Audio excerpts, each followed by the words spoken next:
Good evening, everyone, and welcome back to Paranoid Stories. Today I am back with 10 true road trip horror stories. In this episode, we will venture deep into the shadows of America's forgotten blacktops, lonely rest stops, and endless highways, places where the ordinary rules of reality bend, and a simple drive can become a cage. These chilling accounts come directly from travelers who, while alone on the road, encountered phenomena that defies explanation. Each story is a genuine nightmare pulled from the testimonies of real people who found themselves trapped in their own vehicle, miles from civilization, with nowhere to run. These aren't fictional tales. They're verified experiences from individuals who lived through absolute horror during a routine drive only to discover their car was not a shield but a vessel for terror itself. To protect the privacy of those involved, some names and details have been altered, but the core experiences remain as they were reported. If you're new here, make sure to subscribe to Paranoid Stories for daily true horror content that will keep you questioning what lurks in the shadows. Hit that notification bell so you never miss when darkness descends upon our channel. Now, let us begin our journey into the heart of highway terror.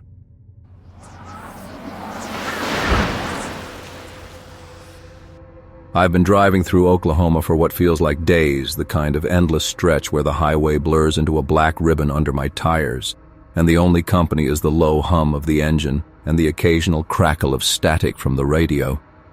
It was well past midnight when my eyes started burning, the weight of fatigue pressing down like a hand on my shoulder.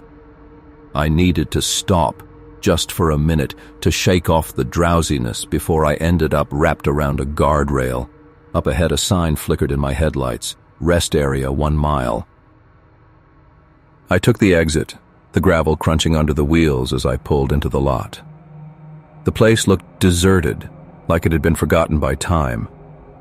The main building, a squat concrete thing that probably housed bathrooms and vending machines once, sat dark and silent, its windows boarded up with plywood that looked weathered and peeling. A few sodium lamps dotted the perimeter, but they were dead, leaving everything swallowed in shadow. My headlights swept across an empty picnic table and a couple of rusted trash cans tipped on their sides, spilling out memories of old fast food wrappers that the wind hadn't bothered to carry away. No other cars, no signs of life. Just the vast, empty parking lot stretching out toward the scrubland beyond. I killed the engine and sat there for a moment, listening to the tick of the cooling motor and the faint rustle of wind through the tall grass. The air outside smelled like dry earth and something faintly metallic, maybe ozone from an approaching storm. I locked the doors out of habit, old paranoia from too many late-night drives, and stepped out, stretching my arms until my back popped. A short walk, I told myself, just to get the blood moving, clear my head. The pavement was cracked and uneven under my shoes, weeds pushing up through the fissures like they owned the place now. I wandered toward the building, my footsteps echoing too loudly in the quiet. Up close, the boards over the windows were tagged with faded graffiti, words I couldn't make out in the dark. The wind picked up, carrying a distant howl that might have been coyotes, or just the empty spaces between hills. I circled the picnic area, kicking at a soda can that skittered away into the bushes. It felt good to move, but unease started creeping in. The kind that makes your skin prickle without reason. This place had been abandoned for years, I figured. No point lingering. 10 minutes, maybe 15, and I was back at my car. I fished the keys from my pocket, thumbed the unlock button. The doors popped with that familiar chirp, and I slid into the driver's seat, exhaling a breath I didn't realize I'd been holding. But something was off. On the dashboard, right in the center where I'd left nothing but a crumpled receipt from my last gas stop, there was a map, folded neatly, precisely, like it had been gift-wrapped. Not just any map, A road atlas, the kind you don't see much anymore with that glossy paper and faded colors. I hadn't put it there. The car had been locked. I'd double-checked. My heart thudded once, hard, as I picked it up. The edges were crisp, no creases from being stuffed in a glove box. I unfolded it slowly, the paper whispering against my fingers. It was centered on Oklahoma, the highways spider-webbing out from Tulsa and Oklahoma City. And there, traced in thick black marker, was a route starting right at this rest stop. It looped south and west, through back roads I'd never heard of, ending at a spot marked with a heavy X. Eldridge.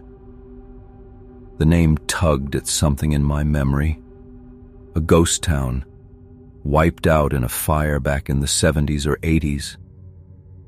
I'd read about it once, scrolling through some true crime forum late at night. Arson, they said, or maybe a gas explosion. Whole place burned to the ground, and what was left was off limits, swallowed by state land. I stared at the map, my mind racing. Who the hell left this? No one around? No tire tracks in the dust except mine. I glanced in the rear view, nothing but empty lot and shadows. The wind was louder now, rattling the branches of a scraggly tree nearby. Part of me wanted to toss it out the window and drive away, chalk it up to exhaustion playing tricks. But curiosity gnawed at me, that stupid human itch to understand. What if it was a warning or a shortcut? Eldridge was a dead end in more ways than one, but the route looked deliberate, like someone knew I was here. I folded the map and tucked it into the console, started the engine. The headlights cut through the dark again, and I pulled out, merging back onto the highway. But I couldn't shake it. Every mile, I glanced at the console, the weight of the thing pulling at my thoughts. The radio spat static, no stations this far out, just me and the road, unraveling like the marker lines on that paper. By the time I hit the first turnoff, the map indicated some unmarked county road snaking into the hills. The sky was lightening to that bruised purple of pre-dawn. I told myself I'd just follow it a bit, see where it led, then double back if it got weird. The pavement narrowed, potholes jolting the car, and the landscape shifted to rolling scrub dotted with oil pumps nodding like ancient birds. No signs of civilization, just fences sagging under their own rust and the occasional crow taking flight from a fence post. Hours passed that way, the sun creeping up behind me, turning the air thick with heat even through the cracked window. I stopped once for coffee at a dingy station that barely qualified as a town, but the map stayed with me, its route burning in my mind. The cashier, an old guy with sun-leathered skin, eyed me when I asked about Eldridge. "That place? Ain't nothing there but ghosts and bad luck," he muttered, sliding my change across the counter without meeting my eyes. "Fire took it all. Folks say the ground's still cursed. You heading that way?" I lied, said no, just passing through, but his words stuck, fueling the doubt that had been simmering. Why this route? Why me? By afternoon, the road devolved into dirt, the car bouncing over ruts that kicked up clouds of red dust. The map's lines matched perfectly. No detours, no mistakes. My hands gripped the wheel tighter, sweat beading on my forehead despite the AC blasting. I kept replaying the rest stop in my head. The empty lot, the locked doors. How did it get in the car? The sun was dipping low when I crested a final hill, and there it was. Eldridge, or what was left of it. A valley scarred black, dotted with the skeletons of buildings. Charred timbers jutted from the earth like broken ribs, foundations crumbling into weeds. No smoke lingered. This was old death, baked into the soil. I parked at the edge, the engine's rumble dying into silence, broken only by the wind sighing through the ruins. Stepping out, the air hit me, acrid, like charred wood that never quite aired out, mixed with the dry rot of abandonment. I followed a faint path, the map clutched in my hand, its folds now creased from my grip. The town square, maybe, was a circle of melted stone where a fountain had been. I could picture it. Families picnicking, kids laughing before the flames came. The psychological weight settled in, heavy and cold. The isolation of it all, the way the hills cupped the valley like a grave. No birds sang here. Even the insects seemed to hold their breath. Deeper in, I found the marker's endpoint, a rusted signpost half buried in ash, ELDRIDGE spelled out in warped metal. And there, pinned under a rock, another map. Identical, but the route traced back, the way I'd come, looping endlessly. My stomach twisted. I hadn't seen anyone, hadn't heard a soul, but this was deliberate. A game, a trap. The wind picked up, carrying a whisper that wasn't quite words, more like the echo of crackling fire. I backed away, heart hammering, scanning the empty streets. Shadows lengthened as the sun sank, turning the ruins into teeth. I ran to the car, tires spinning dust as I fled the valley, the maps both burning holes in my pocket. That night, holed up in a motel 2 counties away, I burned them in the sink, watching the marker ink bubble and blacken. But even then, in the dark room with the AC humming, I swore I heard that wind again, tracing lines on the window glass. Eldridge wasn't gone. It was waiting, and now it knew the way back to me.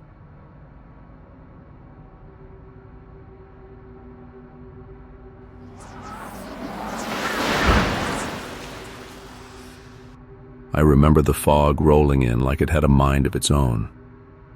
It was late September in rural Nebraska, the kind of flat, endless stretch where the horizon blurs into nothing, and you start questioning why anyone lives out here. I'd been driving back from a job site up near Scottsbluff, hauling tools in my old pickup. The sky had been clear when I left, but by the time I hit the county road, visibility dropped to maybe 20 feet. Headlights cut thin beams through the white, and the world shrank to the ribbon of asphalt unspooling ahead. I wasn't speeding. Hell, I was crawling at 40, white-knuckling the wheel, cursing under my breath every time the wipers slapped uselessly against the mist clinging to the windshield.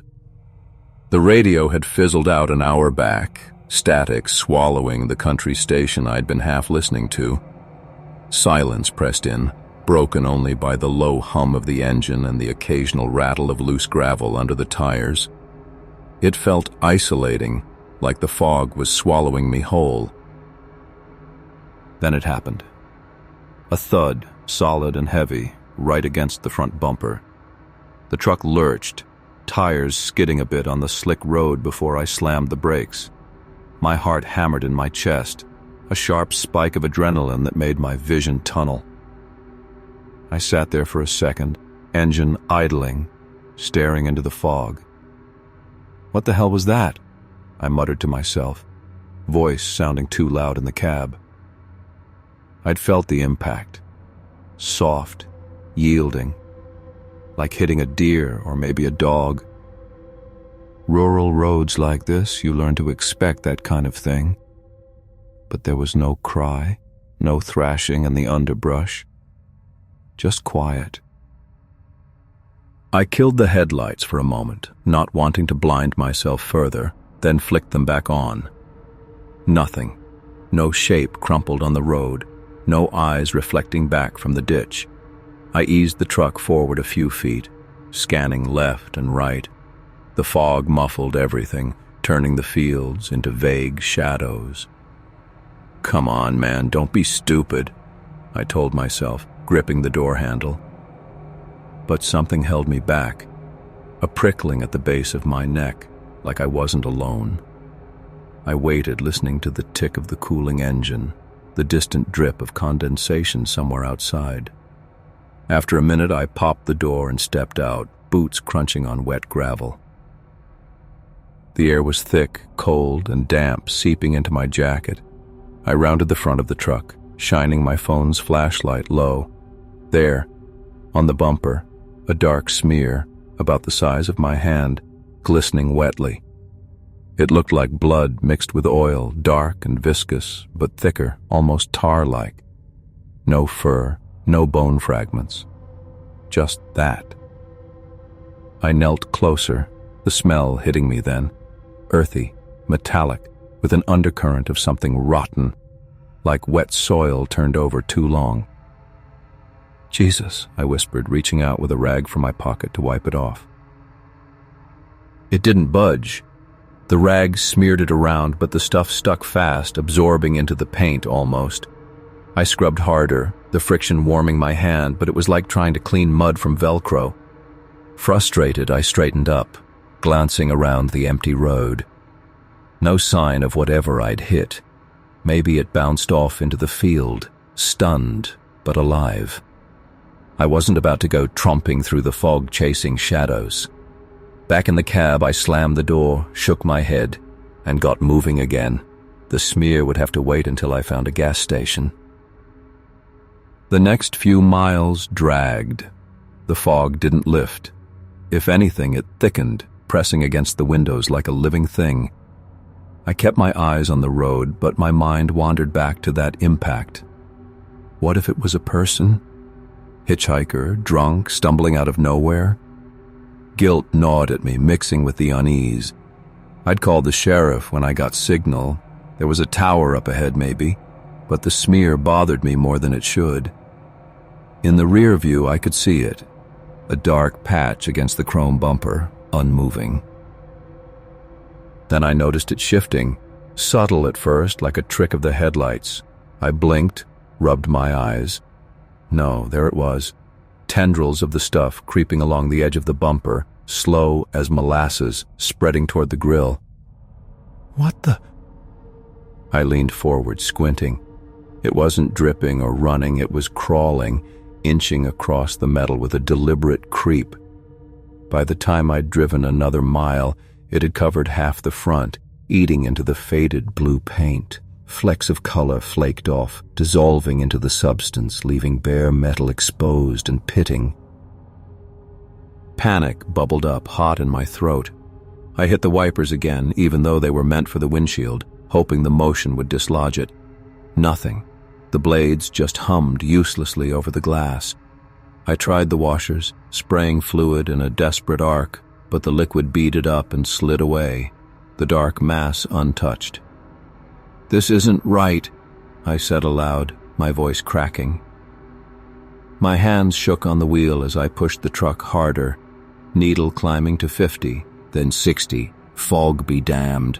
Maybe speed would shake it loose or the wind shear. It didn't. Over the next 10 minutes, the spread accelerated. I could hear it now, a soft, insistent fizzing, like acid on tin foil, faint but growing. The bumper was half gone, metal bubbling and thinning where the substance touched.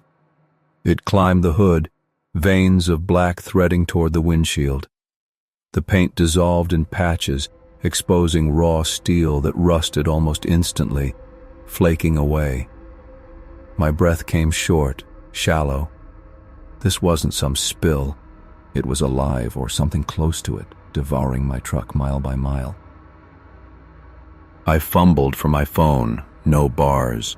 The fog seemed to block everything, a deliberate shroud. "Think, damn it," I growled, forcing calm. Pull over? Inspect up close?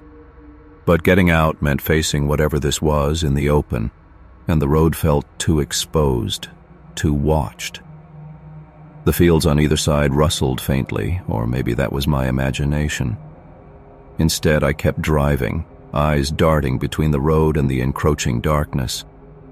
It reached the hood's edge now, curling over like fingers testing the seal. The fizzing grew louder, vibrating through the frame into my seat. By the time the substance licked the base of the windshield, I was sweating despite the chill. Cracks spiderwebbed the glass from the inside out. No, wait, from the pressure of the dissolving frame. The wipers dragged slower. their mounts corroding. I could smell it stronger now, that rotten earth scent filling the cab through the vents.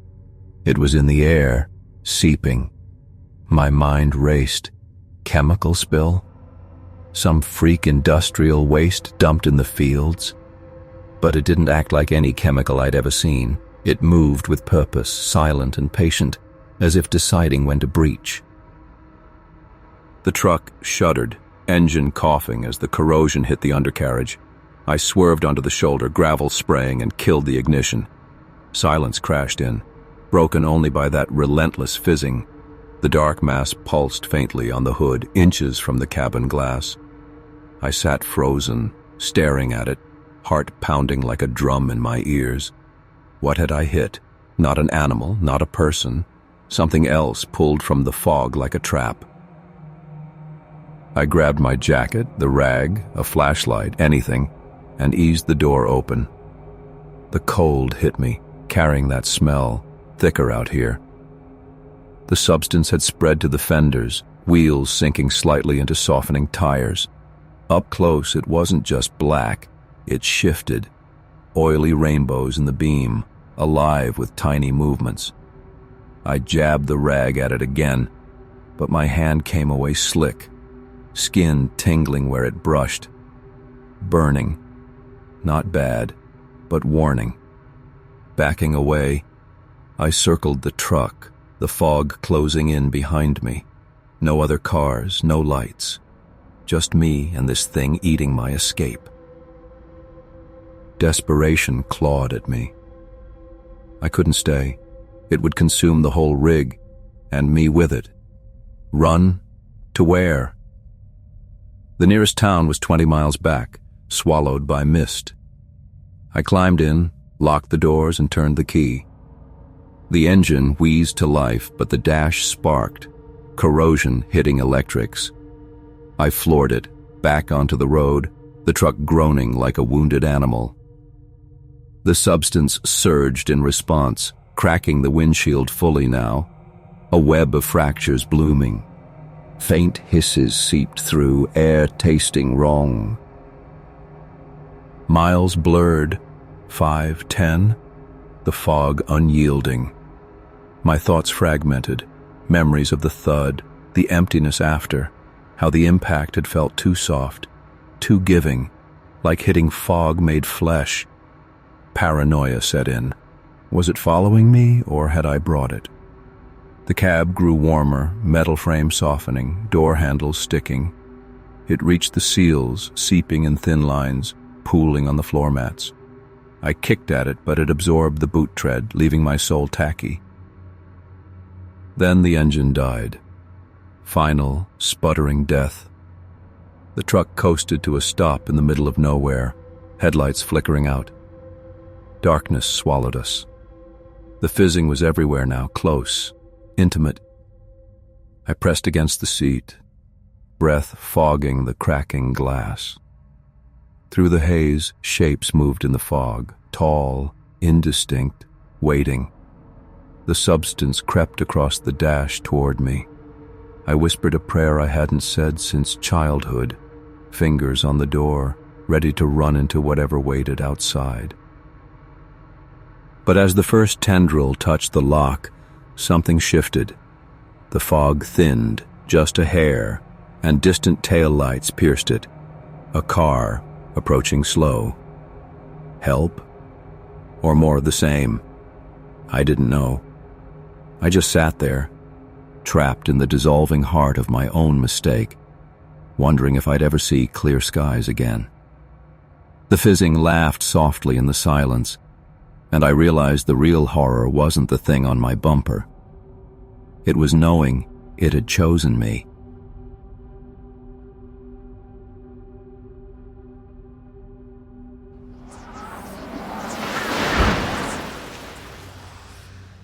I've always hated long drives, the way the miles stretch out like they're mocking you, pulling you deeper into your own head. But this one felt necessary, the kind of trip you don't plan but can't avoid. I was heading west from Ohio, aiming for a dusty town in Nevada where my past had unfinished business. The old pickup I borrowed from my brother rattled along I-70, the engine humming steady against the flatlands turning golden under the late afternoon sun.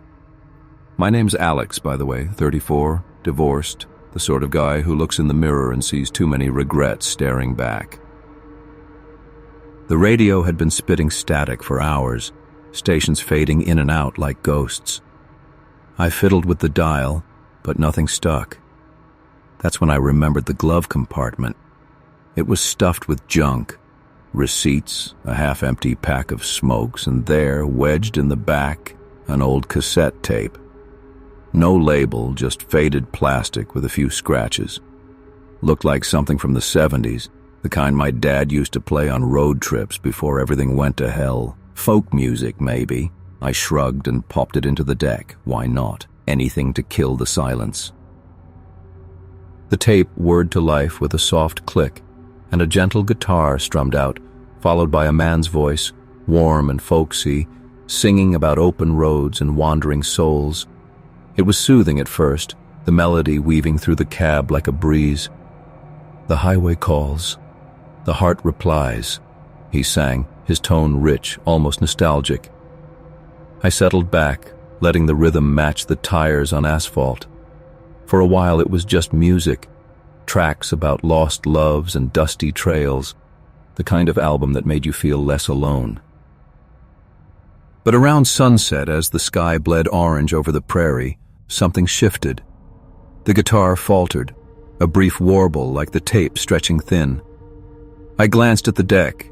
The eject button sat there, unresponsive. Odd, but I figured it was age. The singer's voice resumed, clearer now, dipping into the next song. "Alex," he said, and my gut twisted. Had I heard that right? No, couldn't be. The lyrics rolled on. "Alex, the road you take leads to the grave you dig tonight." I slammed the steering wheel, heart kicking up. Coincidence, my name's common enough. But the voice lingered in my ears, smooth and insistent, not like a scratch or echo, but deliberate. The music glitched again, a low hum beneath the strings, pulling at the edges of my focus. I reached for the eject button, jamming it hard. Nothing. The tape spun on, locked in place. Night fell fast out here, stars punching through the dark like accusations. I was pushing 70, the headlights carving tunnels through the void. The album's third track started, a ballad about betrayal and hidden sins. The singer's tone turned wistful, lyrics bending around the melody. "You drive to face the man who broke you, Alex, with a knife in your pocket and fire in your eyes." My breath caught. I patted my jacket. No knife, but the weight of what I carried felt heavier now. How could it know? This wasn't some personalized mixtape, it was junk from a borrowed truck. I tried the deck's power button, yanking the key halfway out of the ignition. The engine stuttered but didn't die, and the tape kept playing, the voice weaving my name into every verse like thread through cloth. Sweat beaded on my neck despite the chill seeping through the vents.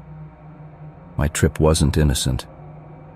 I'd left Cleveland in a haze of anger, heading to that Nevada town to find my father, the bastard who'd abandoned us when I was a kid, leaving Mom to scrape by until she drank herself under.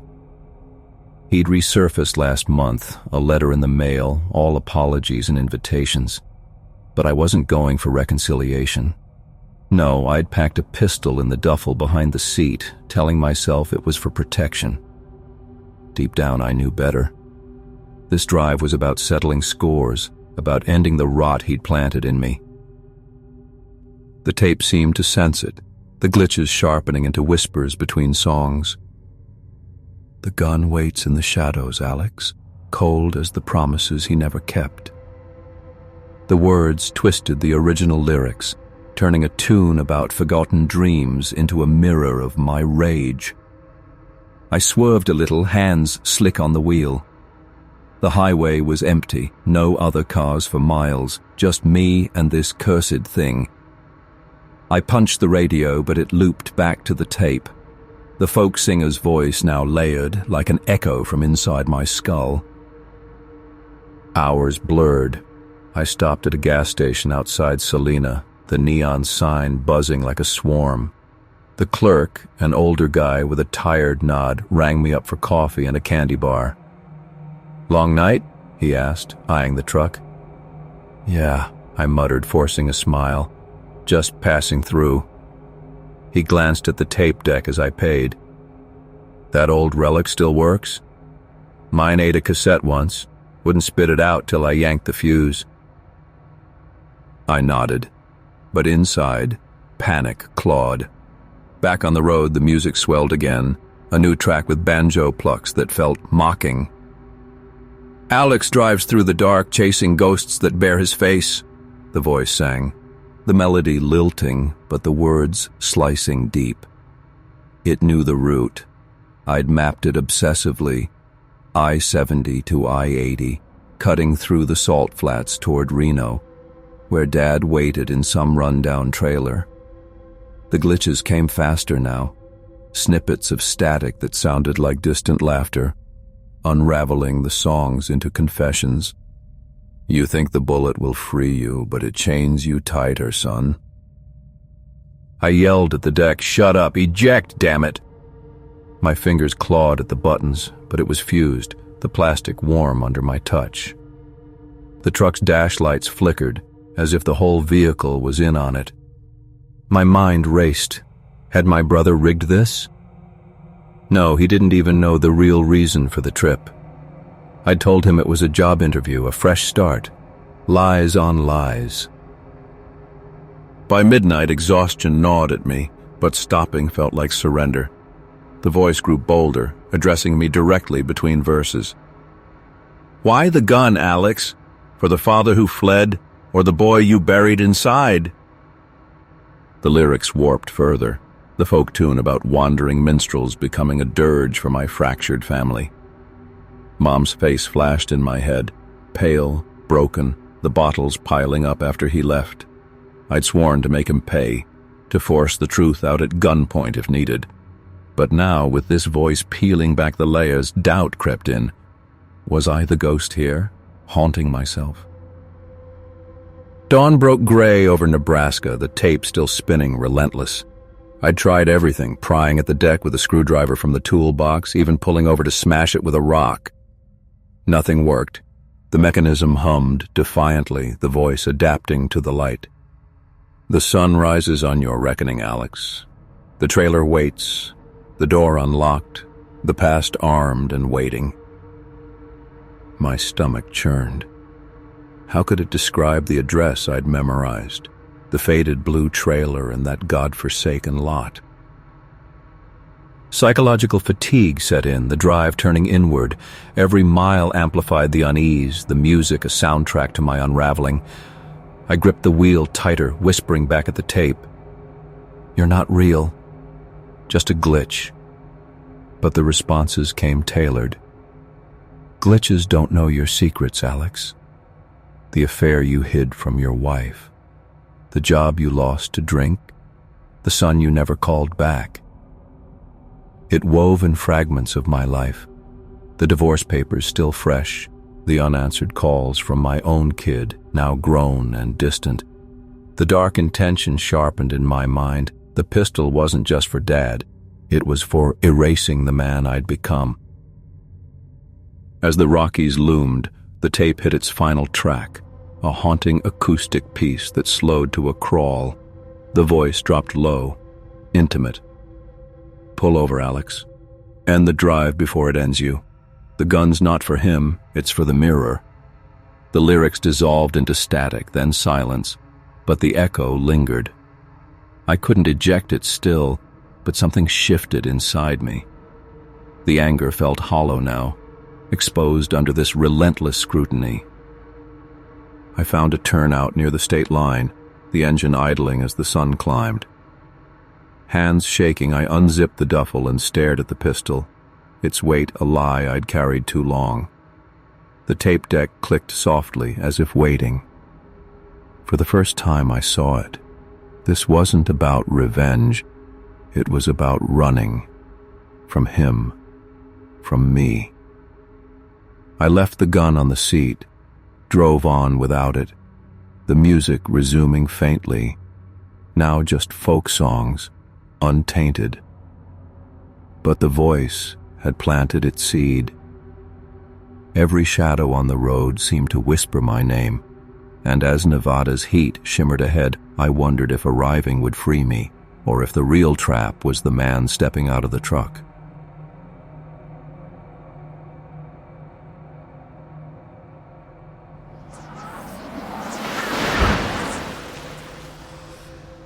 I've always hated driving through New Jersey. Not the turnpike slog or the industrial sprawl around Newark. Those are just annoyances you grit your teeth through. No, it's the suburbs that get under my skin. Those endless stretches of cookie-cutter neighborhoods that seem to multiply like some kind of suburban virus. Row after row of split-level houses with vinyl siding in shades of beige and taupe, manicured lawns that look like they're stamped out by a machine, and streetlights that buzz faintly in the dusk. They make you feel like you're trapped in a simulation, looping through the same nowhere without ever really moving forward. That evening, I was heading west on Route 22, cutting through one of those bedroom communities to shave time off my trip back from a job interview in Edison. It was just after 7, the sun dipping low enough to turn everything a hazy orange. My car was a 2012 Honda Accord, silver, nothing special. I'd bought it used a couple years back because it was reliable and cheap on gas. As I merged onto a side street to bypass some construction, I started noticing the driveways. The first one didn't register right away. A silver Accord parked nose in, its taillights catching the fading light. I glanced at it in the rear view, thinking nothing of it. Plenty of people drive these things. But then the next house had one too. Exact same model, same dull silver finish, not a scratch or dent out of place. And the one after that? By the 4th or 5th, my stomach started to twist. I slowed down without meaning to, my foot easing off the accelerator as I scanned the curbs. Every driveway, every open garage, silver Accords lined up like soldiers.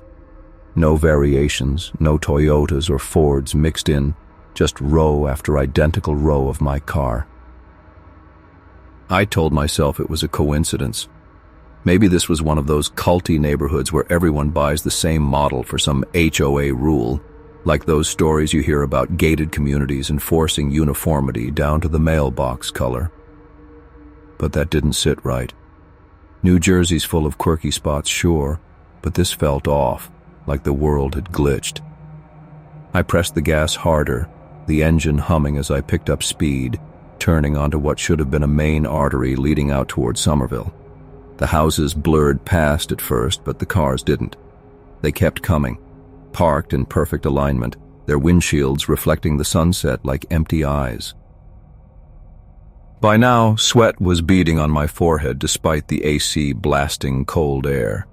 I cracked the window, letting in the warm evening breeze that carried the scent of fresh-cut grass and distant barbecue smoke. It should have been comforting, normal, but it only amplified the wrongness. These weren't just similar cars, they were identical, down to the factory hubcaps and the faint swirl of a parking lot ding on the driver's side door, the exact spot where I'd sideswiped a shopping cart last month. How could that be? I hadn't even gotten it fixed yet.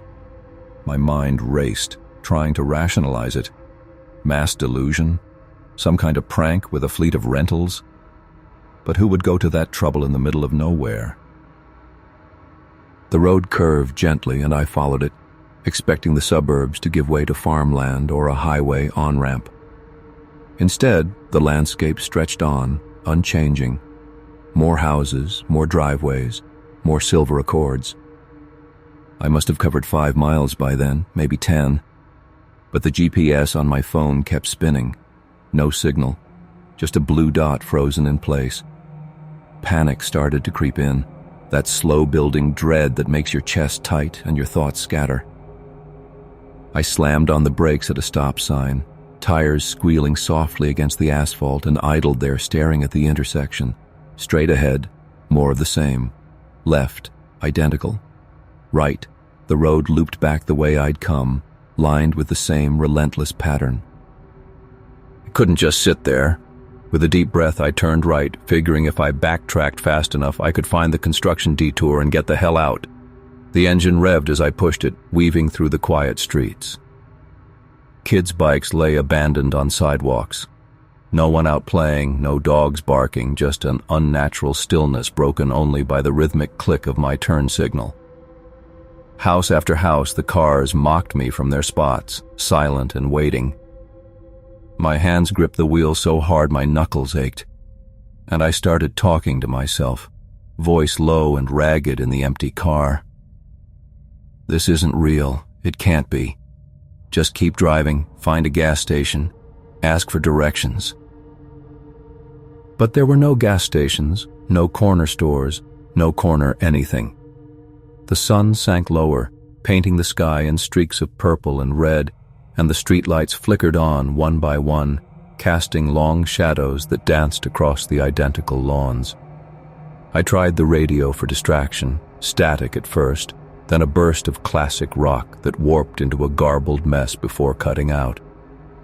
My phone was useless, battery draining as it searched for bars that never came.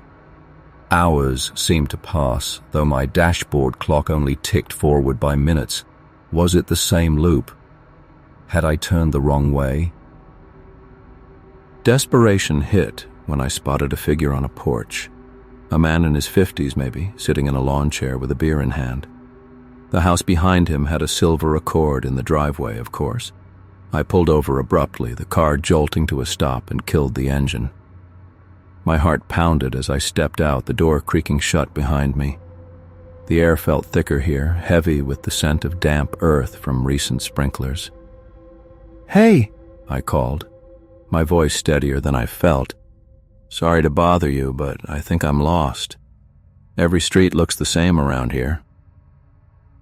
He looked up slowly, his face weathered and unreadable in the porch light's yellow glow. He was dressed in a plain polo shirt and khakis, like he'd just come from a backyard cookout that never happened. After a long pause, he nodded toward the road. "Keep driving. It'll end eventually." "End?" I've been circling for hours. All these cars, they're all the same as mine. Silver Accords. What's going on? Some kind of neighborhood thing?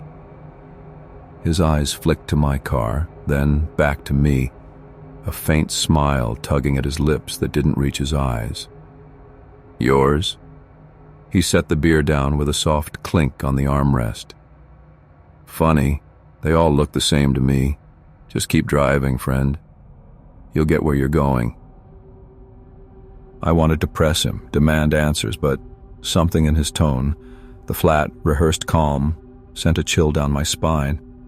It was like talking to an actor reading lines from a script he'd memorized 1,000 times. I muttered a thanks and backed away, sliding into my Accord with shaking hands. As I pulled away, I glanced in the rear view.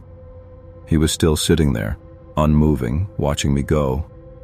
And in his driveway, another silver Accord, waiting. I floored it then, the speedometer climbing past 60 on the residential streets.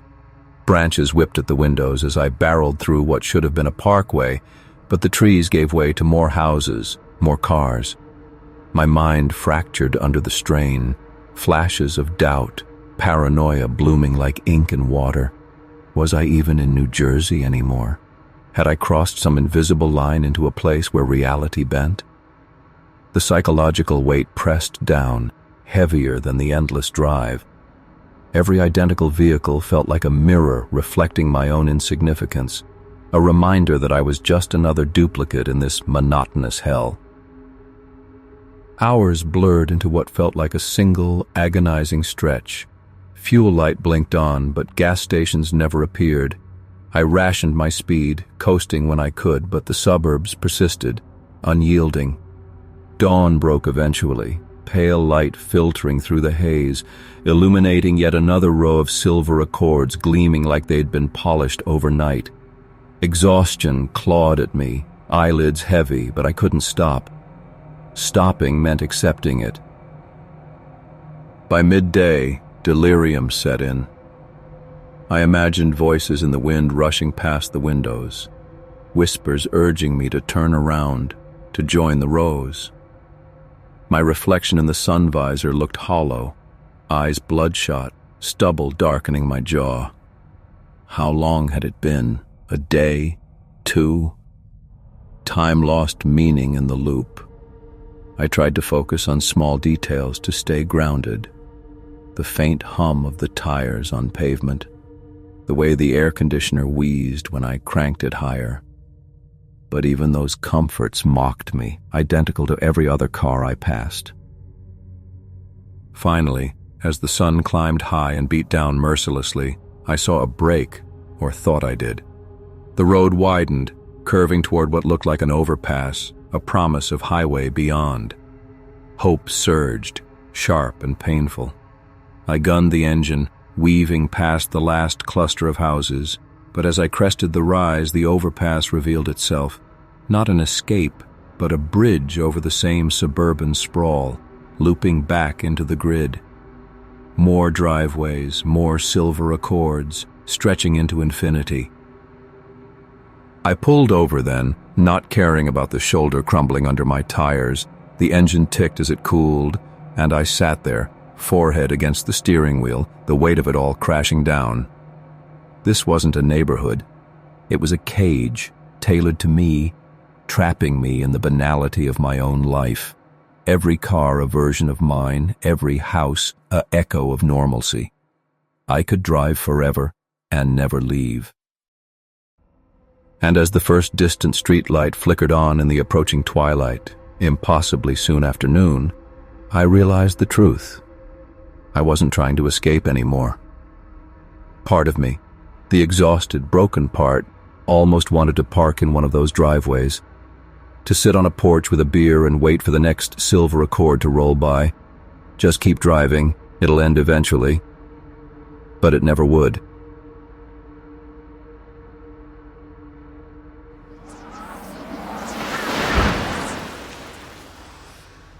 I've always been the type to take shortcuts, the kind that shave off hours on a map and make me feel like I've outsmarted the world.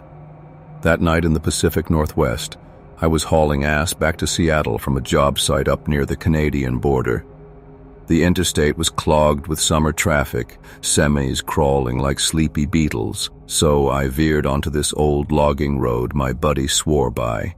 Single lane, gravel crunching under the tires, flanked by walls of towering firs that swallowed the sky.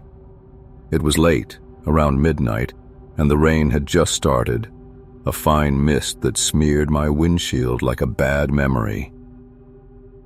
My truck's headlights carved narrow tunnels through the darkness, picking out the muddy ruts and the occasional mile marker nailed to a tree. I figured it was about 30 miles of this. Then I'd hit the highway and be home by dawn. The radio was static, so I had the window cracked, letting in the damp chill and the rhythmic patter of drops on the roof. It kept me awake, that sound, steady as a heartbeat. After what felt like an hour, I passed marker 47. Nothing unusual. The road curved gently left, then right, the forest pressing in closer. 48. 49. I started to relax, humming some old tune to myself. But then 50 came around the next bend, and I swear I felt a prickle at the back of my neck. The trees were the same. Same knots in the bark, same ferns spilling over the edges. Maybe I was just tired. 51. 52. The rain picked up, drumming harder now, turning the road into a slick ribbon. I wiped the fog from the glass and pushed the wipers faster. By 53, doubt crept in. Hadn't I seen that boulder before, the one shaped like a clenched fist? No way. I shook it off, blamed the monotony. These roads looped in your head after a while. 54, 55. And then, just past 56, the next marker gleamed wet in my lights. 47. I slammed the brakes, gravel spraying, heart kicking up. What the hell? I killed the engine and sat there, engine ticking cool, listening to the rain sheet down. Backed up slow, tires slipping, and there it was, 56 again, right where it should be. But forward? The road stretched on, identical, into the black. I laughed at first, a short bark that echoed in the cab. Must have misread it. Fatigue playing tricks. I drove on, slower now, eyes glued to the markers. 47, 48. The same damn curve, the same boulder. My stomach twisted. This wasn't right. I stopped again, phone out. No signal, of course, in this godforsaken stretch. The forest was silent except for the rain, a constant whisper that made the isolation feel heavier. Okay, plan, turn around, backtrack to the main road. Simple. But as I swung the wheel, the headlights swept over the way I'd come. Same trees, same ferns. And there, just at the edge of the beam, maybe 200 yards off, stood a figure. Tall, motionless, like a shadow carved from the night itself. No outline clear enough to make out details, just a silhouette against the faint gray of the road ahead. Or behind. I blinked, heart thudding. It couldn't be. I'd been alone this whole time. I gunned it forward instead, away from whatever that was. The road curved and around the bend. Another marker, 50-something. Looping again, sweat beaded on my forehead despite the chill. I kept driving, faster, the truck fishtailing on the wet gravel. Every curve brought the same views. Dripping branches, mud-slicked edges. And then, after what had to be hours, my dashboard clock said 2 a.m. now, the figure appeared again. Further down, just beyond where the headlights faded into mist. Still unmoving, still silent. Watching, waiting. Panic clawed up my throat. I yelled into the empty cab, "What the fuck is this?" My voice bounced back, swallowed by the trees. No answer, just the rain's relentless tattoo. I tried to think logically. Maybe a prank. Locals stringing up markers wrong. Or some optical illusion from the curves. But deep down, I knew better. This road wasn't letting me go. It was a loop, a trap of asphalt and pine, and I was circling the drain. I drove through the night, or what felt like night. The sky never lightened. It stayed that oppressive black, rain falling in sheets now, flooding the ditches. My eyes burned, lids heavy, but sleep wasn't an option. Every time I rounded a curve, there it was, the figure, a fraction closer each loop. Not moving toward me, just there. Silent. Unblinking, I imagined, though I couldn't see its face. Coat? Hat? Nothing to grab onto. Just presence. Heavy as the fog rolling in. By what I guessed was morning, though no sun broke through, I was unraveling, talked to myself to stay sane. Come on, man, you fixed worse than this. Engine trouble, blowouts in the woods. This is just geography screwing with you. But the words rang hollow. The mile markers mocked me. 47 to 56, reset, repeat. I'd tried stopping to hike into the trees once, early on, flashlight cutting through the underbrush. But after 10 minutes of brambles tearing at my jeans and the rain soaking me through, the road called me back. Couldn't leave the truck. It was my lifeline. Besides, the forest felt wrong, thicker, endless, like it would swallow me whole if I strayed. Hours blurred, maybe a full day. My stomach growled, empty except for a stale granola bar. Thirst scraped my throat. The figure was clearer now, or seemed to be. Around the next curve, 51, always 51, its shape resolved. Broad shoulders, standing stock still in the downpour, no car, no gear, just there. I slowed as I approached, headlights pinning it like a specimen. 50 yards, 40. It didn't flinch, didn't wave, just waited, beyond the light's full reach, as if daring me to get closer. I stopped the truck, engine idling low, wipers thumping back and forth. Rain hammered the roof like impatient fingers. "Hey!" I shouted, door creaking open. My boots splashed into a puddle, cold seeping through. "You lost? Need help?" Silence. The figure didn't stir. I took a step, then another, gravel crunching underfoot. The air smelled of wet earth and decay, something sharper beneath it, like rot from fallen logs. 30 yards. My pulse roared in my ears. And then it hit me. A wave of dread so profound it rooted me. This wasn't a person. Couldn't be. People move, react.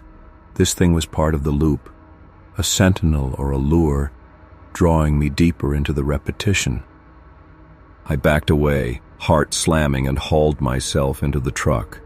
Slammed the door, locked it, drove past faster, tires hydroplaning on the slick road. But the loops tightened. Markers blurred in my vision, 47, 48, always the same. The figure appeared sooner each time, closer to the curve's end. My mind fractured under the strain. Memories surfaced unbidden. The ex who left because I was always chasing shortcuts in life. The job that kept me on these endless drives.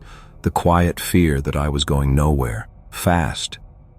Was this the road's way of showing me, trapping me in my own patterns? Night fell again, or maybe it never left. Time lost meaning in the rain's ceaseless drone. I drove until my hands cramped on the wheel, until hallucinations danced in the periphery, shadows in the trees that weren't there. The figure was right at the headlight's edge now, every loop, unmoving, eternal. On what felt like the third dawn, that pale, rain-diffused light, I made a decision. No more running the loop. I'd ram it if I had to. Accelerate into the figure, break the cycle. As the curve approached, there it stood, clear as day in the mist, tall, indistinct, waiting. I floored it. The truck surged, gravel flying, headlights blazing. Closer, closer. The shape loomed, unchanging.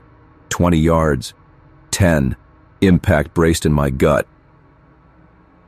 But it didn't hit. The road curved away at the last second, or seemed to, swallowing the figure into shadow. I passed through empty space, brakes screeching as I fishtailed to a halt. Marker 47 ahead, mocking. Tears mixed with rain on my face. I was done. Leaning on the horn, a long, wailing blast that shattered the quiet, I screamed into the void. "Let me out! God damn it, let me go!" Silence answered, broken only by the rain's indifferent patter. The figure reappeared down the road, further now, just beyond the lights, inviting me back into the dance. And so I drove on, because what else was there? The loop held me, the forest watched, and the night stretched forever.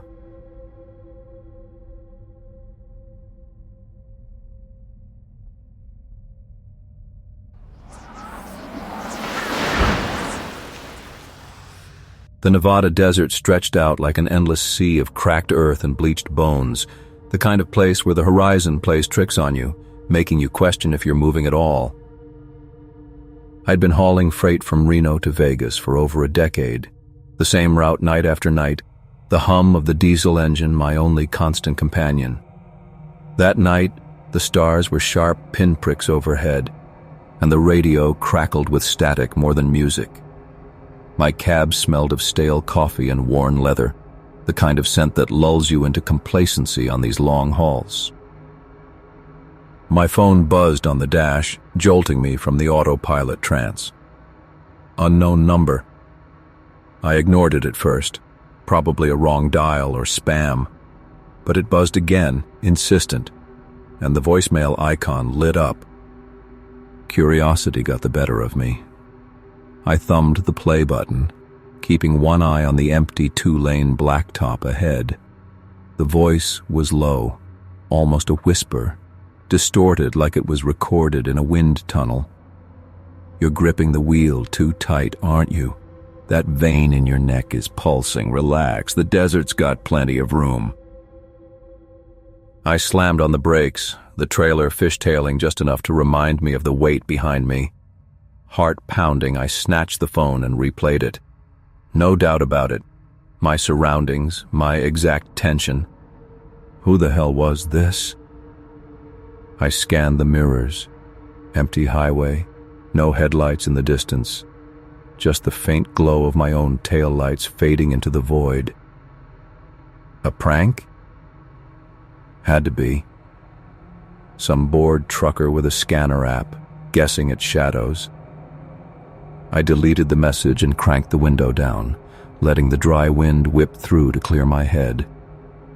Back on the gas, I pushed the speed up to 65, telling myself to shake it off.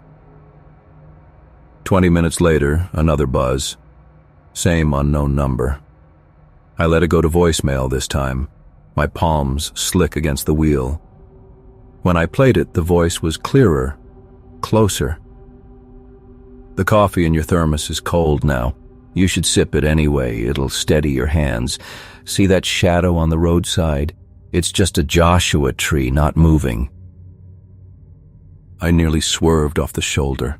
The thermos sat right there, half empty from my last pull an hour back. And yeah, there was a twisted tree silhouette blurring past, its arms like skeletal fingers. This wasn't guesswork. Someone knew my route, my habits. I fumbled for the phone's settings, blocking the number, but a third message slipped through before it took. "Blocking me won't help. You're accelerating now, aren't you? The needle's at 72. Slow down before you miss the next curve." The curve came up fast, a gentle bend I'd navigated 1,000 times, but my foot hit the brake harder than necessary, tires humming against the asphalt. Sweat beaded on my forehead despite the AC blasting. Who was this? A stalker? Some ex I'd forgotten? I'd kept my life simple, no family drama, no close ties, just the road and the paycheck. I glanced in the side mirrors again, half expecting a car to materialize from the dark. Nothing but the endless flat line of desert, dotted with the occasional tumbleweeds skittering like fleeing animals. By the time the sun cracked the eastern sky, painting the sands in blood-red hues, I'd convinced myself it was a glitch, maybe a hacked voice AI pulling from traffic cams or GPS data. Truckers talked about that stuff, apps that tracked routes fed into prank bots. I pulled into a rest stop near Searchlight, the kind of forgotten outpost with a single pump and a vending machine that ate quarters. Parked under the flickering sodium light, I stepped out to stretch, my boots crunching on gravel. The air was still cool, carrying the faint metallic tang of distant rain that never came. No new messages. Relief washed over me, but it was thin, like the layer of frost on the pump handle. I refilled the tank, grabbed a candy bar, and climbed back in. As I merged onto the highway, the phone buzzed once more. I hesitated, then played it. The voice had shifted, a hint of amusement creeping in. "You ate that chocolate too fast. Crumbs on your shirt. Don't wipe them off yet. Look how the light catches them as the sun rises." My hand froze midway to my chest, where the candy wrapper had indeed left flecks of wrapper and chocolate. The dawn light slanted through the windshield, highlighting them like tiny accusations. Okay, this was beyond tech. Someone was close. Had to be. I punched the gas, weaving a little as I checked every vehicle in sight.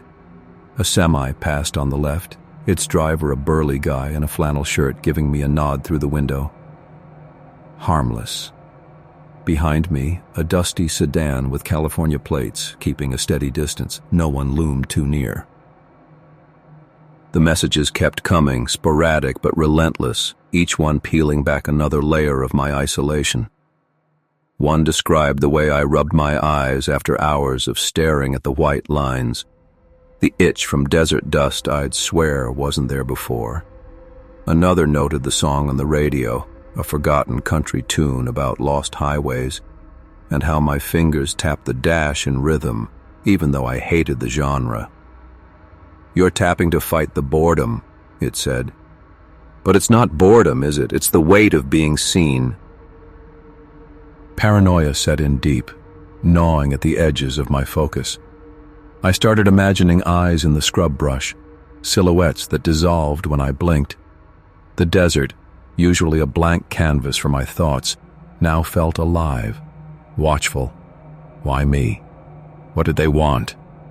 I called my dispatcher from a hands-free setup, voice steady but clipped.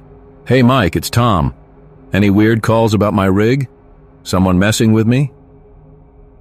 Mike chuckled, the sound tinny over the speaker.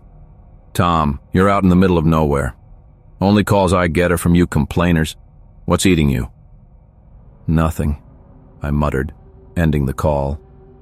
Admitting it aloud would make it real, tether the fear to something solid. Instead, I scanned the mirrors obsessively, cataloging every car, the pickup with the rusted bumper, the RV lumbering like a beached whale, the motorcycle that buzzed past and vanished ahead. None lingered. None matched the voice's intimacy. Hours blurred into the midday heat haze, the cab turning into a sweatbox even with the vents wide open. The messages paused for a stretch, long enough that I started to breathe easier, the knot in my gut loosening. Maybe they'd lost signal or got bored. I was closing in on Vegas now, the faint shimmer of the strip on the horizon like a promise of crowds and noise to drown this out.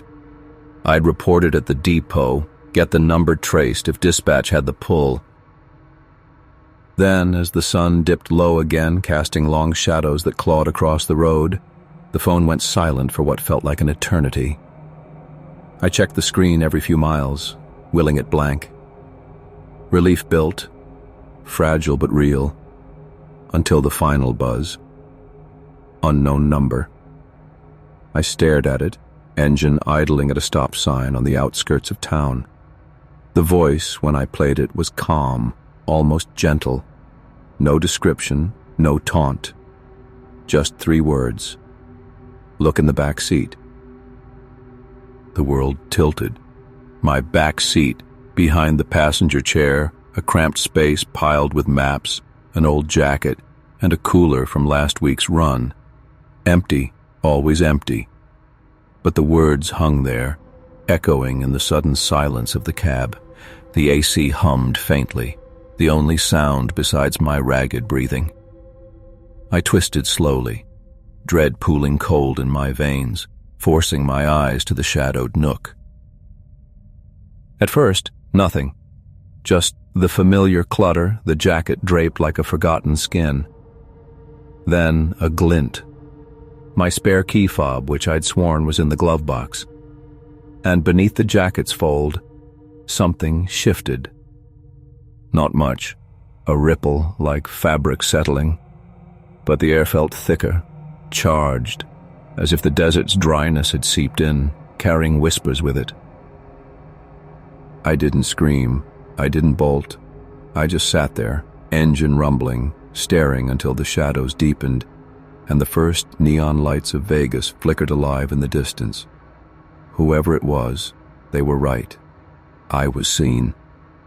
And the road, that endless ribbon I'd trusted for years, suddenly felt like it led nowhere safe. I threw the truck into gear and drove on, but the mirrors stayed empty, the phone silent. The real horror wasn't what I saw back there. It was knowing they could make me look at all.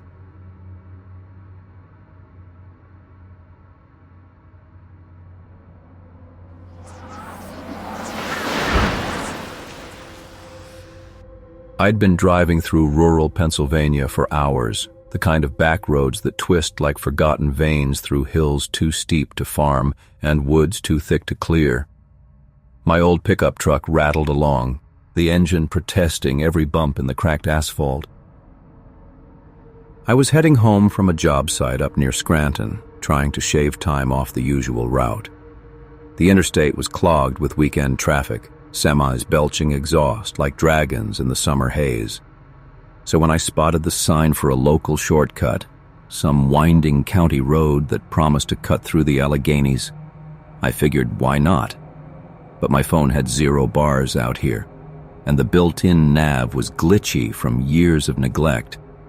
That left the ancient GPS unit I dug out of the glove box, a relic from my dad's days trucking cross-country.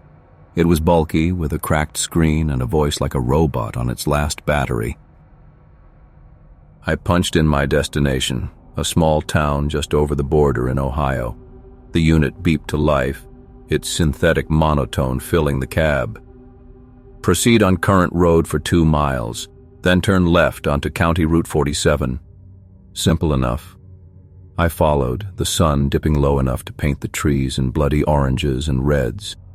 The road narrowed, gravel crunching under the tires, and the map on the screen showed a straight shot through what looked like nothing but forest, no towns, no gas stations, just green blotting out everything. About 20 minutes in, the voice changed. Not dramatically at first. It was subtle, like a crackle in the speaker. Turn right in 0.3 miles, it said, but the pitch lifted at the end, almost questioning. I glanced at the screen. No errors. Just the arrow blinking insistently off the main path. The shortcut it suggested wasn't on the digital map anymore, but a faint line veered into denser woods, promising to reconnect farther ahead. Faster this way, the voice added unprompted, softer now, with a lilt that didn't belong to silicon and circuits. I shook my head, blaming the fading light or my exhaustion. The truck's headlights flicked on automatically as dusk settled, beams slicing through the gathering fog that rolled down from the hills like smoke from a dying fire. I took the turn anyway. Why not? The main road was a slog, and this path felt inviting somehow. The trees closed in tighter, branches scraping the roof like fingers testing a lock. My radio had long since dissolved into static, the only sound the hum of the engine and that voice.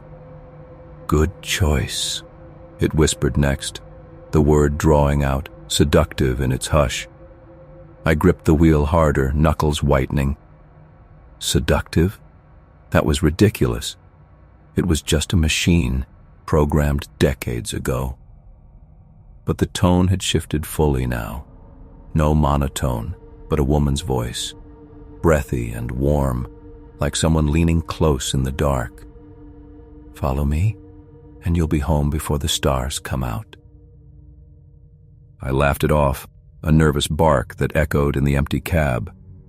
Home was still hours away, even on this supposed shortcut. The road, if you could call it that, degenerated into dirt packed with ruts, the truck bouncing so hard my teeth clicked. The GPS screen flickered, showing a route that looped through places I'd never heard of. Hollow Bend, Whisper Hollow, names that sounded made up, like whispers from old folk tales my grandmother used to scare me with. Pennsylvania had its share of those, stories of roads that led nowhere, of travelers vanishing into the mist. But that was kid stuff. I was 38, divorced, with a mortgage and a stack of bills. I didn't have time for ghost stories. Turn left at the old mill, the voice cooed. And there it was, a sagging structure half swallowed by vines, its wheel long rotted away. No signs marked this path, just a faint trail overgrown with weeds that whipped at the undercarriage. I hesitated, foot hovering over the brake. The map on my phone, when I'd had signal earlier, didn't show anything like this. But the voice persisted, intimate now, like a lover's murmur. Trust me. I know these roads better than you ever will. Just a little farther, and you'll see. Against my better judgment, I turned. The psychological pull was stronger than I wanted to admit. The promise of speed, of escaping this endless green maze. But doubt crept in with the shadows. What if this was leading me deeper into nowhere? My headlights caught glimpses of the impossible. A deer standing too still in the brush, its eyes reflecting back not fear but curiosity, like it was watching me go. The air through the cracked window carried a scent of damp earth and something sweeter, like overripe fruit left to ferment. Hours blurred, or maybe it was minutes. Time felt slippery here, the sun refusing to set fully, hovering on the horizon in a perpetual twilight. The voice guided me through turns that defied logic. A hairpin left into a ravine that shouldn't exist, a straightaway that climbed a hill too sheer for any road. "You're doing so well," it purred, the words wrapping around my thoughts. "Don't look back, only forward with me." I caught myself talking to it, muttering questions under my breath. Where the hell are we? No answer, just that chuckle, low and inviting, vibrating through the speakers. My mind raced ahead, piecing together excuses. Carbon monoxide from the old truck, exhaustion playing tricks. But deep down, I knew it was more. The forests whispered back, leaves rustling without wind, shapes shifting in the periphery that vanished when I turned. Psychological isolation, that's what this was. The backwoods closing in, amplifying every creak of the cab, every flicker of the dash lights. I'd read about delivery drivers going stir-crazy on long hauls, hearing voices in the static. But this voice knew things. Slow down here, the bridge ahead is weak from the rains last spring. And sure enough, the wooden span groaned under the tires, planks splintering faintly but holding. By what felt like midnight, though the sky stayed that bruised purple, the route promised to reconnect with the interstate. Relief washed over me, mingled with annoying unease. The voice had grown bolder, interspersing directions with personal asides. "You look tired. Pull over if you need to rest. I'll keep watch." It was as if it could see me, sense the sweat beading on my forehead, the way my hands trembled on the wheel. I didn't pull over. Instead, I accelerated, chasing the end of this nightmare. The final turn led to a clearing, or what should have been one. The trees parted abruptly, revealing not highway lights but an endless stretch of fog-shrouded path, unmarked and unending. The GPS screen went blank, then lit up with a single line. "You're home now. Stay with me." The voice wasn't seductive anymore. It was hungry, a whisper that clawed at the edges of my sanity. No beep to recalculate, no map to orient. Just that voice looping in my head even as the speakers fell silent. I slammed on the brakes, the truck skidding to a halt on the muddy verge. Heart pounding, I ripped the GPS from its mount, cords dangling like veins. But as I hurled it out the window into the underbrush, the voice followed, not from the unit but from the air itself, echoing faintly from the trees. "Don't leave. We're just getting started." I drove back the way I came, blindly, until the path spat me out onto a familiar county road, the interstate signs gleaming like salvation. Dawn was breaking by then, the sun finally cresting, but the chill lingered in my bones. I ditched the truck at the first gas station, called a tow, and hitched the rest of the way home. That GPS, I never retrieved it. But sometimes, late at night, when the house is quiet and the world outside fades to black, I swear I hear it again. A soft, inviting murmur, promising shortcuts I know better than to take.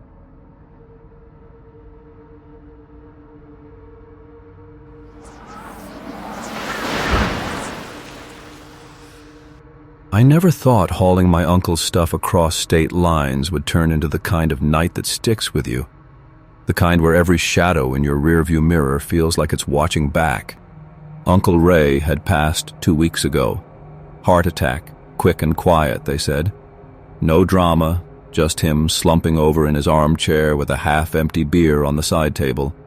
He'd lived alone in that cluttered house on the edge of town, the kind of place where the walls leaned in like they were tired of standing straight. I'd been the only family close enough to handle the cleanup, so there I was, 32 years old, squeezing what was left of his life into the back of a rented cargo van. It was mostly junk, faded photo albums, a rusted toolbox, stacks of yellowed newspapers, and those weird knickknacks he collected from flea markets. Porcelain figurines of birds that looked more like they were screaming than singing. I'd locked the back doors tight before hitting the road, not wanting anything to spill out during the 12-hour drive to the auction house in the city. Ray had always been a hoarder, the type who saw value in rust and rot. "Nothing's waste if you give it time," he'd say, his voice gravelly from years of chain smoking. I figured I'd sort it later, but for now the van smelled like dust and old leather, a faint reminder of him that made the miles drag on. By midnight, the highway had emptied out, just me and the hum of the engine cutting through the dark. I'd been pushing hard, coffee sloshing in a thermos beside me, eyes burning from the glare of oncoming lights. The GPS said another 4 hours to go, but my tank was dipping low, so I pulled off at the next exit for gas. It was one of those rundown stations, the kind lit by a single buzzing fluorescent sign, pumps shadowed by overgrown weeds. No attendants, just a self-serve setup and a vending machine that looked like it had been there since the 80s. I killed the engine and stepped out, the chill of the night air hitting me like a slap. My breath fogged in the pump's harsh light as I swiped my card and started filling up. That's when I heard it first, a soft thump from inside the van. I froze, nozzle in hand, glancing over my shoulder. The cargo area was a solid metal box, windows blacked out with privacy film Ray had insisted on slapping on years ago for his deliveries. Probably just something shifting, I told myself. The road had been bumpy, and I'd loaded in a hurry. Tools rattling, maybe a box tipping. I finished pumping and climbed back in, but as I turned the key, there it was again. Another thump, followed by what sounded like a lighter tap, rhythmic almost. I shook my head, cranking the radio for distraction. Static crackled through old rock tunes, drowning it out.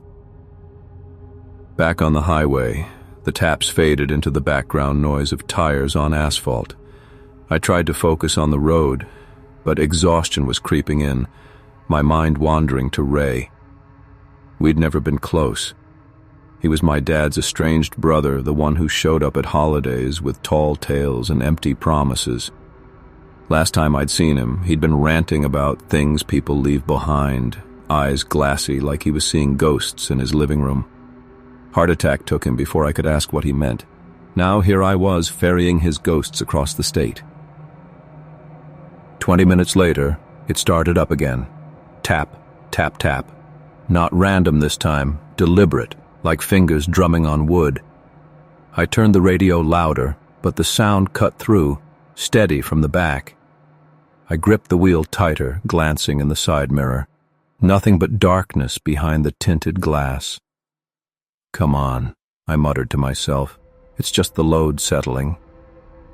But doubt gnawed at me. I double-checked the locks. Everything was strapped down. Maybe a loose latch or the wind whistling through a crack. Yeah, that had to be it. The taps paused when I shifted in my seat, adjusting the AC vent. Coincidence, right? I accelerated a little, hoping the speed would shake it loose. But then, as I drummed my fingers on the wheel to stay awake, tap, tap, tap on the steering column, the response came immediately from behind. Tap, tap, tap. 3 knocks, sharp and even, mirroring mine exactly. My stomach dropped. I stopped tapping, breath catching in my throat. Silence stretched, thick and heavy. Then slower, 3 more knocks echoed through the van's frame like an answer to a question I hadn't asked. Heart pounding, I pulled over onto the shoulder, hazards flashing in the night.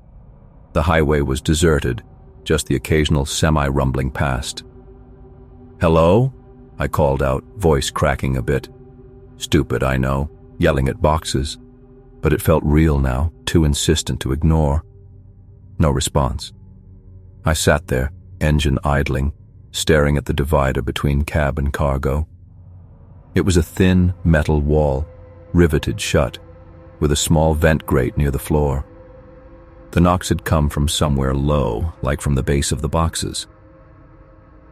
Ray's face flashed in my mind, his crooked smile, the way he'd knock on tabletops when telling stories 3 times, like a ritual. For the ones who listen, he'd joke, but there was always something off in his eyes. I rubbed my temples, trying to shake the unease. It was late, I was tired, my brain was playing tricks. But when I leaned forward to fiddle with the radio again, the taps resumed. 3 slow ones, pausing, then 3 quick, matching my movements, responding, like something or someone was in there, aware, waiting. I grabbed my phone, flashlight app on, and twisted in my seat to peer through the grate.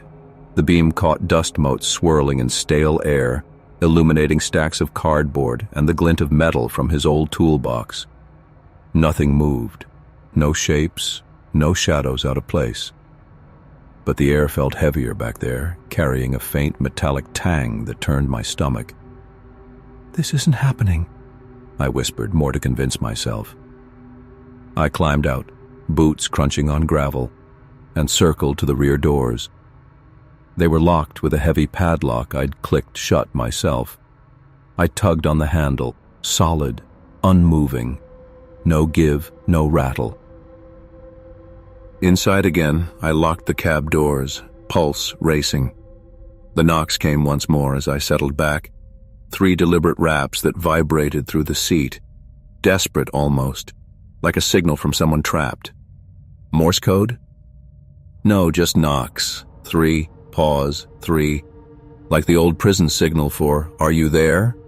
I'd read about it once in some true crime book. But who? Ray was gone, cremated even. His ashes were in an urn on the passenger seat, for God's sake. I glanced at it, the plain ceramic vase catching the dashboard glow. Empty trip otherwise. The idea hit me then, irrational but clawing. What if Ray had stashed something alive in there? A pet he'd forgotten to mention? No, he'd hated animals. Or worse, something he'd hidden, some secret from his reclusive life. The knocks sped up, insistent, as if urging me to turn around. I accelerated instead, merging back onto the highway, hands white-knuckled on the wheel. "Stop it," I said aloud, voice steadying. "It's the boxes. Vibration from the road." But they didn't stop. They adapted, slower when I slowed, pausing when I held still. Once, when I muttered a curse and slapped the dash in frustration, 3 sharp knocks answered immediately, echoing like mockery. Miles blurred by, the city lights finally smudging the horizon. My mind raced, piecing together fragments of Ray's life. The rumors from neighbors, odd hours, visitors who never came inside, packages he'd receive and lock away. "He kept things that shouldn't be kept," one woman had said at the funeral, her voice low. I'd laughed it off then, but now, with the van feeling smaller, more confined, doubt festered. What if it wasn't boxes? What if something had hitched a ride? Something Ray had trapped back there, and now it was free enough to knock? By the time I reached the auction lot at dawn, the sun creeping up like a reluctant witness, the knocking had quieted to faint echoes, as if whatever it was knew we were close to release. I parked in the empty lot, hands trembling as I fumbled for the keys. The padlock clicked open and I swung the doors wide, morning light flooding the cargo area.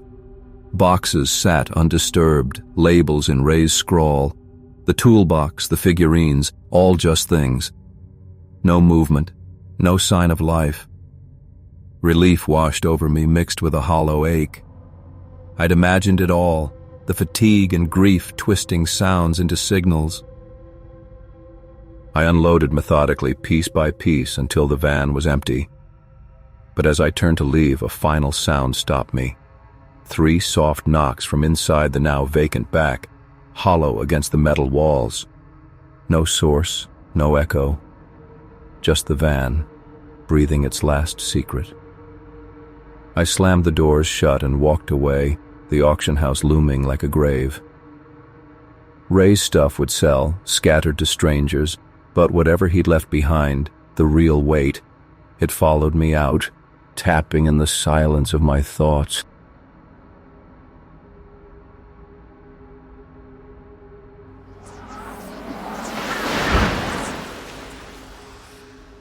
I remember that night like it was etched into my skull, every detail sharp enough to cut. I'd been driving for hours, heading back from a late shift at the warehouse in the next county over.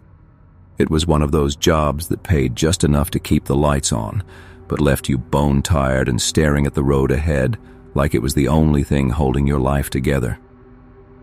The interstate stretched out dark and endless, flanked by thick woods that swallowed the edges of the world. No streetlights out there, just the occasional reflector post glowing faintly in my headlights. The storm hit without mercy right around midnight. 1 minute, the sky was a bruised purple, spitting scattered drops. The next, it unleashed hell. Rain hammered the windshield like 1,000 fists, turning the glass into a blurred sheet of water. My wipers were on full, slapping back and forth, but they couldn't keep up. The noise filled the car, a relentless roar that drowned out the radio static and even the hum of the engine. I gripped the wheel tighter, my knuckles aching, squinting through the deluge. Visibility was down to maybe 20 feet, and the road felt like it was dissolving under the tires. I wasn't panicking yet, not exactly. I'd driven in bad weather before, but the lightning was getting vicious. Jagged forks splitting the sky every few seconds, illuminating the trees in stark white flashes. Thunder rolled in right after, deep and vibrating through the chassis. My old sedan wasn't built for this. It shuddered with every gust. Up ahead, the shoulder beckoned, a narrow strip of gravel edged by that impenetrable wall of forest. Better to pull over than risk hydroplaning into a ditch or worse. I eased off the gas, signaling even though there was no one around to see it, and guided the car onto the shoulder. The tires crunched over loose stones, then settled. I killed the engine to save gas, figuring I'd wait it out. The rain intensified, pounding the roof like it wanted to cave it in. Inside the car it was warmer, but the humidity seeped through the seals, making everything feel clammy. I leaned back, rubbing my eyes, trying to shake the exhaustion. My phone was in the cup holder, screen dark. No point checking for signal. Out here it was a dead zone half the time anyway. Minutes dragged by. Maybe 10, maybe 20. I lost track. The storm showed no signs of letting up. The noise was oppressive, isolating me in this metal cocoon. I started to feel that itch, the one that comes when you're alone too long with your thoughts. Work had been hell that week. Endless pallets, a foreman riding me about quotas, and Sarah's voicemail from earlier, cool and distant, saying we needed to talk about us. Yeah, that kind of night. I wasn't in the mood to dwell on it. A flash of lightning lit up the cabin, and in that split second something caught my eye outside the passenger window. The trees, maybe? No, that didn't feel right. I sat up straighter, heart picking up a notch. The rain blurred everything, but the headlights were still on, casting 2 pale beams into the downpour just beyond the hood. I hadn't turned them off. Habit, I guess. They cut through the sheets of water, illuminating the wet asphalt and the edge of the woods. I fumbled for my phone, thumbing on the flashlight. The beam was narrower, brighter, piercing the chaos. I swept it toward the window, angling it carefully to avoid the glare on the glass. That's when I saw them. 3 figures standing just at the perimeter where the headlights faded into shadow. They were tall, unnaturally so, like they'd been stretched out by some cruel hand. 7 feet, maybe more, their forms gaunt and elongated, limbs too long, torsos too narrow. They didn't move, not an inch, rooted there in the storm as if it were a mild drizzle. Rain poured down around them, but it didn't touch them. No water beaded on their skin or clothes. They were dry, pristine, like the weather bent away at their presence. My breath caught, fogging the window for a second. I wiped it clear with my sleeve, heart thudding now, loud in my ears. They were facing the car, heads tilted slightly forward, staring right at me. Even through the rain-streaked glass, I could feel it, their gaze locked on, unblinking. What the hell were they? Hikers? No, not out here, not at midnight in this torrent. Trespassers? Their outlines were wrong, too skeletal, clothes hanging loose like rags on wire frames. Faces. I couldn't make out faces clearly, just pale smudges where eyes should be, fixed and intent. I told myself it was a trick of the light, fatigue, playing games. I'd read about stuff like this. Sleep deprivation, hallucinations, shadows in the storm. But they didn't flicker or dissolve. They just stood there, silent sentinels, the rain cascading untouched around their feet. The phone's beam trembled in my hand. My arm was shaking. I killed it, plunging the interior into dimness, then flicked it back on. Still there, motionless. Panic clawed up my throat. What do you do in a situation like this? Drive away? The road was a river now, and my tires were shot for anything slick. Call for help? I glanced at the phone. No bars, just the emergency dialer taunting me.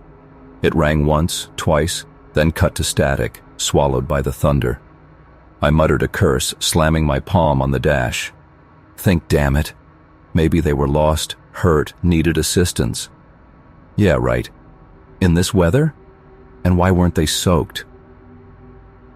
I leaned closer to the window, straining to see details. Their postures were rigid, almost posed, like mannequins forgotten in the woods. No umbrellas, no rain gear, just those thin, elongated shapes. One shifted, or maybe I imagined it, a subtle tilt of the head, as if acknowledging my stare.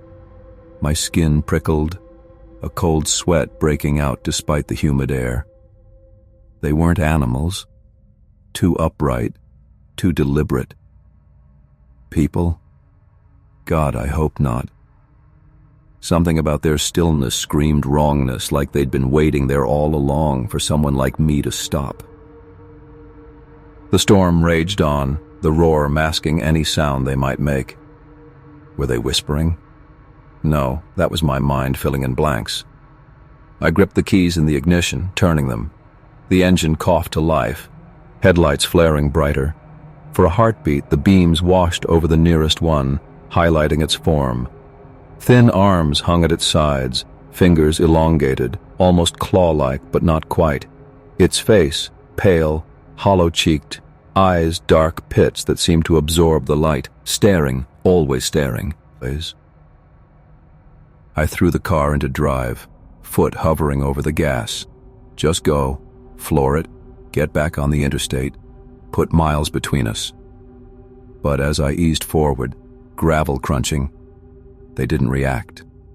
No waving, no approach, just that unwavering watch. The car lurched onto the pavement, tires slipping for a second in the standing water.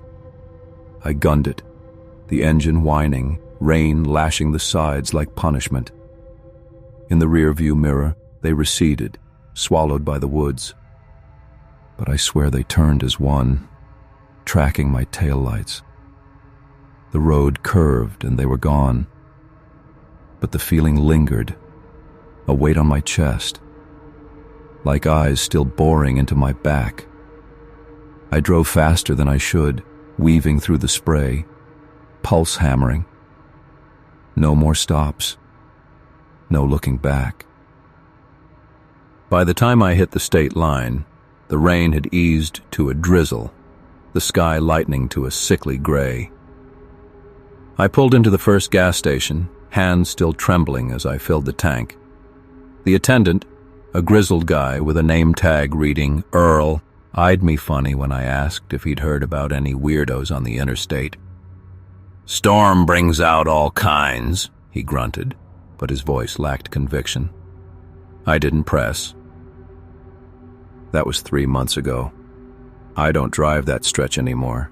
Took a different route to work, even if it adds an hour. Nights like this, when thunder rumbles in the distance, I check the windows twice. Phone flashlight ready. Sarah and I are done. She said I seemed distant, haunted even. She's not wrong. Sometimes in the quiet before sleep, I wonder if they were real. Hallucinations don't stare back like that. Don't make the air feel thick with expectation. Last week I found an old Reddit thread about sightings on that interstate. Tall figures in the woods, untouched by rain. Comments dismissed it as urban legend, but one user, anonymous, posted coordinates that matched my pull-off spot. They wait for the storm, it said, and they remember. I closed the app, heart sinking. Maybe it's nothing. Maybe I'm just tired. But I keep the keys close at night, listening for the rain.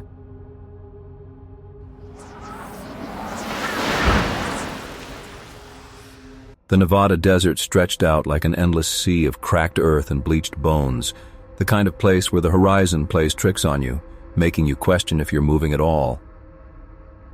I'd been hauling freight from Reno to Vegas for over a decade, the same route night after night, the hum of the diesel engine my only constant companion. That night, the stars were sharp pinpricks overhead, and the radio crackled with static more than music. My cab smelled of stale coffee and worn leather, the kind of scent that lulls you into complacency on these long hauls. My phone buzzed on the dash, jolting me from the autopilot trance. Unknown number. I ignored it at first, probably a wrong dial or spam, but it buzzed again, insistent, and the voicemail icon lit up. Curiosity got the better of me. I thumbed the play button, keeping one eye on the empty 2-lane blacktop ahead. The voice was low, almost a whisper, distorted like it was recorded in a wind tunnel. "You're gripping the wheel too tight, aren't you? That vein in your neck is pulsing. Relax, the desert's got plenty of room." I slammed on the brakes, the trailer fishtailing just enough to remind me of the weight behind me. Heart pounding, I snatched the phone and replayed it. No doubt about it. My surroundings, my exact tension. Who the hell was this? I scanned the mirrors. Empty highway, no headlights in the distance. Just the faint glow of my own taillights fading into the void. A prank? Had to be. Some bored trucker with a scanner app, guessing at shadows. I deleted the message and cranked the window down, letting the dry wind whip through to clear my head. Back on the gas, I pushed the speed up to 65, telling myself to shake it off. 20 minutes later, another buzz. Same unknown number. I let it go to voicemail this time, my palms slick against the wheel. When I played it, the voice was clearer, closer. "The coffee in your thermos is cold now. You should sip it anyway. It'll steady your hands.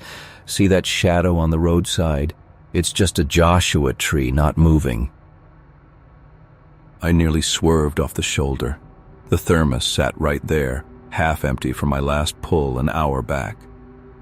And yeah, there was a twisted tree silhouette blurring past, its arms like skeletal fingers. This wasn't guesswork. Someone knew my route, my habits. I fumbled for the phone's settings, blocking the number, but a third message slipped through before it took. Blocking me won't help. You're accelerating now, aren't you? The needle's at 72. Slow down before you miss the next curve. The curve came up fast. A gentle bend I'd navigated 1,000 times, but my foot hit the brake harder than necessary, tires humming against the asphalt. Sweat beaded on my forehead despite the AC blasting. Who was this? A stalker? Some ex I'd forgotten? I'd kept my life simple. No family drama, no close ties, just the road and the paycheck. I glanced in the side mirrors again, half expecting a car to materialize from the dark. Nothing but the endless flat line of desert, dotted with the occasional tumbleweed skittering like fleeing animals. By the time the sun cracked the eastern sky, painting the sands in blood-red hues, I'd convinced myself it was a glitch, maybe a hacked voice AI pulling from traffic cams or GPS data. Truckers talked about that stuff, apps that tracked routes fed into prank bots. I pulled into a rest stop near Searchlight, the kind of forgotten outpost with a single pump and a vending machine that ate quarters. Parked under the flickering sodium light, I stepped out to stretch, my boots crunching on gravel. The air was still cool, carrying the faint metallic tang of distant rain that never came. No new messages. Relief washed over me, but it was thin, like the layer of frost on the pump handle. I refilled the tank, grabbed a candy bar, and climbed back in. As I merged onto the highway, the phone buzzed once more. I hesitated, then played it. The voice had shifted, a hint of amusement creeping in. You ate that chocolate too fast. Crumbs on your shirt. Don't wipe them off yet. Look how the light catches them as the sun rises. My hand froze midway to my chest, where the candy wrapper had indeed left flecks of wrapper and chocolate. The dawn light slanted through the windshield, highlighting them like tiny accusations. Okay, this was beyond tech. Someone was close. Had to be. I punched the gas, weaving a little as I checked every vehicle in sight. A semi passed on the left, its driver a burly guy in a flannel shirt giving me a nod through the window. Harmless. Behind me, a dusty sedan with California plates, keeping a steady distance. No one loomed too near. The messages kept coming, sporadic but relentless, each one peeling back another layer of my isolation. One described the way I rubbed my eyes after hours of staring at the white lines, the itch from desert dust I'd swear wasn't there before. Another noted the song on the radio, a forgotten country tune about lost highways, and how my fingers tapped the dash in rhythm, even though I hated the genre. You're tapping to fight the boredom, it said. But it's not boredom, is it? It's the weight of being seen. Paranoia set in deep, gnawing at the edges of my focus. I started imagining eyes in the scrub brush, silhouettes that dissolved when I blinked. The desert, usually a blank canvas for my thoughts, now felt alive, watchful. Why me? What did they want? I called my dispatcher from a hands-free setup, voice steady but clipped. Hey Mike, it's Tom. Any weird calls about my rig? Someone messing with me? Mike chuckled, the sound tinny over the speaker. Tom, you're out in the middle of nowhere. Only calls I get are from you complainers. What's eating you? Nothing, I muttered, ending the call. Admitting it aloud would make it real, tether the fear to something solid. Instead, I scanned the mirrors obsessively, cataloging every car, the pickup with the rusted bumper, the RV lumbering like a beached whale, the motorcycle that buzzed past and vanished ahead. None lingered. None matched the voice's intimacy. Hours blurred into the midday heat haze, the cab turning into a sweatbox even with the vents wide open. The messages paused for a stretch, long enough that I started to breathe easier, the knot in my gut loosening. Maybe they'd lost signal or got bored. I was closing in on Vegas now, the faint shimmer of the strip on the horizon like a promise of crowds and noise to drown this out. I'd reported at the depot, get the number traced if dispatch had the pull. Then, as the sun dipped low again, casting long shadows that clawed across the road, the phone went silent for what felt like an eternity. I checked the screen every few miles, willing it blank. Relief built, fragile but real, until the final buzz. Unknown number. I stared at it, engine idling at a stop sign on the outskirts of town. The voice, when I played it, was calm, almost gentle. No description, no taunt. Just 3 words. Look in the back seat. The world tilted. My back seat, behind the passenger chair, a cramped space piled with maps, an old jacket, and a cooler from last week's run. Empty, always empty. But the words hung there, echoing in the sudden silence of the cab. The AC hummed faintly, the only sound besides my ragged breathing. I twisted slowly, dread pooling cold in my veins, forcing my eyes to the shadowed nook. At first, nothing. Just the familiar clutter, the jacket draped like a forgotten skin. Then a glint. My spare key fob, which I'd sworn was in the glove box. And beneath the jacket's fold, something shifted. Not much, a ripple like fabric settling, but the air felt thicker, charged, as if the desert's dryness had seeped in, carrying whispers with it. I didn't scream, I didn't bolt. I just sat there, engine rumbling, staring until the shadows deepened, and the first neon lights of Vegas flickered alive in the distance. Whoever it was, they were right. I was seen. And the road, that endless ribbon I'd trusted for years, suddenly felt like it led nowhere safe. I threw the truck into gear and drove on, but the mirrors stayed empty, the phone silent. The real horror wasn't what I saw back there. It was knowing they could make me look at all.